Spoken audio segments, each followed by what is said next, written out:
What up, Fight World? It's your boy Ego, and I'm back with some more boxing. Real quick update. I wanted to tell you the latest on Yuriorkis Gamboa, and frankly, I'm a little bit concerned with Gamboa.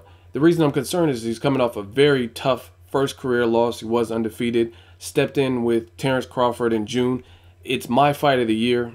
That was just a hell of a fight. There's other great fights, but for me, based on the level of skill I seen displayed, the back and forth ebb and flow type action, to me that is my it was unpredictable too. That's my fight of the year. Anyway, I'm worried about him because he looks kind of out of shape. Now, some people, when I say things like this and I make videos similar, when fighters don't look in shape, it's they get worried and like, oh, he still has a six-pack showing a bit.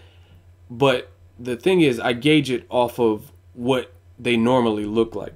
Gamboa always looks very muscular, very vascular, and right now he just looks a little bit soft. And the other reason I'm worried is because his fight is right around the corner. He's fighting November 15th, and this is the shape he's in. So we haven't heard much of anything from him since June.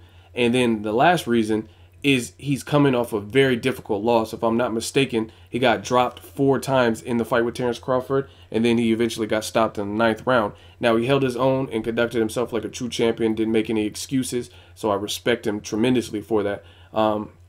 Boxing is psychological. Guys like Nonito Donaire step in with Rigondeaux, and they don't look like the same fighter after. And I'm not saying Rigondeaux has all to do with it. Nicholas Walters did his thing and stopped Nonito Donaire, so he gets full credit. But we know boxing is a psychological sport. You get guys who haven't been defeated in a while like Nonito Donaire. You get guys like Yuriorkis Gamboa that are undefeated and they get stopped in a brutal fashion. Guys like Juanma Lopez. Guys like Mike Alvarado. And you know, I mean, Mike Alvarado is not far removed from being undefeated himself. Now people look at him saying he needs to retire. He's a bum. He's washed up because of tough fights, having a tough schedule, things like that. So I'm anxious to see how Yuriorkis Gamboa bounces back. Some people can do it. Some people, they just never look the same.